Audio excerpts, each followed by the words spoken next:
surgiu aí como uma novidade na literatura gaúcha, né?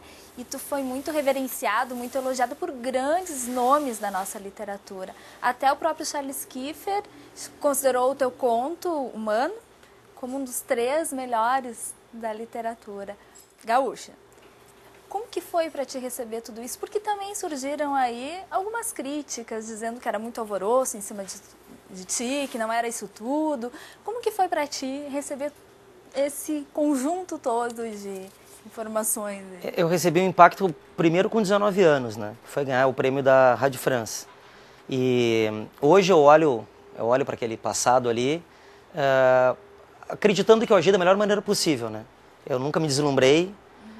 Claro que o elogio que eu gosto de receber não é o elogio presente, né? É justamente aquele do Charles Kiefer, por exemplo, o primeiro elogio que eu recebi.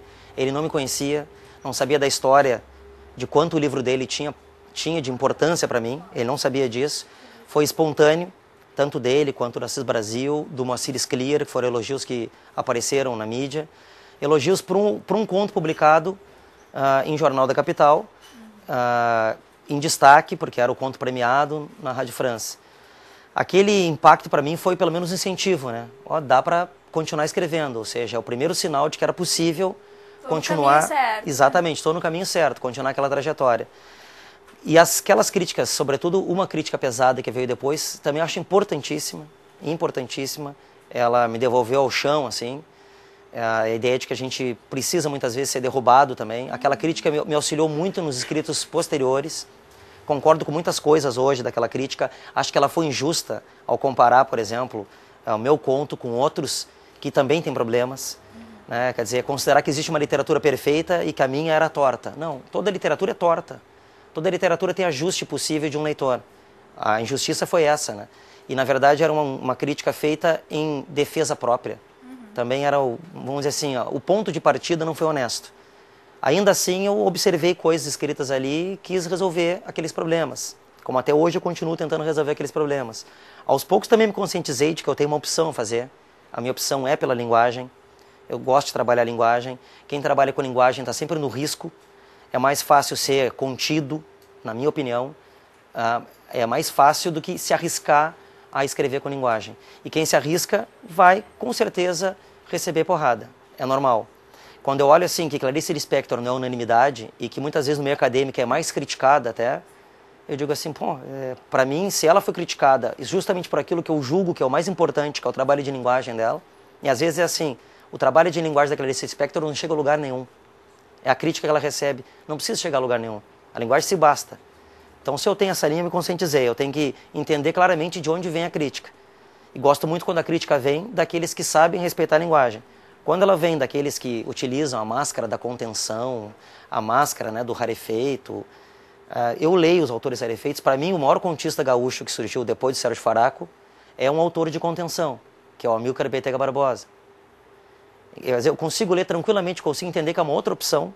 Não quero escrever como Amílcar, não vou conseguir escrever como ele. Então, acho que esse tipo de diálogo a gente tem que ter, o diálogo da opção. Há opções na escrita e as pessoas, né, às vezes não sabem, ao fazer uma crítica, entender a opção. Criticar dentro daquela opção, eu acho que é a medida certa. O que é mais difícil? Lançar o primeiro livro, mudar de gênero e partir do conto para o romance, ou continuar com a mesma qualidade do primeiro livro? Eu acho que tudo é difícil. Eu vivi assim, o primeiro livro não tinha editora. Segundo livro, complicações para editar. O escritor está sempre com dificuldade de editar. Eu não esqueço que aqui mesmo, nesse espaço, eu vinha conversar com meus amigos aqui da livraria e dizer para eles, poxa, não tenho editora, não tenho editora. Eu não esqueço nenhum momento disso. Não esqueço das pessoas dizendo, manda para tal editora, manda para outra. Tudo isso está presente na minha vida. E como que tu editou o primeiro? Como que foi a edição? O primeiro foi o editor Valmor Santos, que depois do conto ser premiado, resolveu editar. E uma editora com dificuldades, né? Ele dizia sempre, eu tenho dificuldades financeiras, era um jogo muito aberto, assim.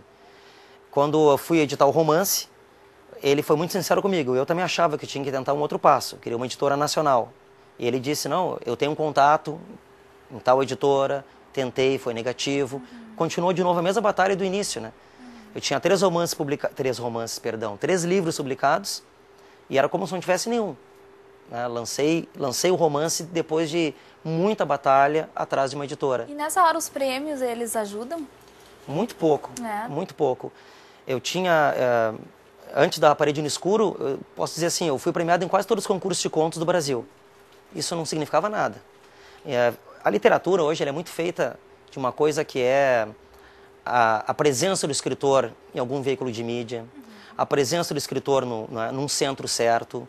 O Rio Grande do Sul, ainda bem, tem um centro colocado aqui, agora que os autores gaúchos começaram a sair, mas acho que a literatura ela é muito jogo de influência, sabe? Ainda tem muito jogo de influência para estar na capa de uma revista. Às vezes alguém que não fez muito o que merecer aparece em capa de mídia. Então, existe um jogo de influência que eu chamo de brodismo às vezes, sabe? É um amigo que trabalha na revista. Não na literatura também é assim, né? Vamos dizer. Em todas as áreas, quase, praticamente, né? Na literatura é muito forte isso, muito forte esse jogo de favor também. Então, às vezes, o prêmio interessa muito pouco, a não ser quando é um prêmio de mídia, né?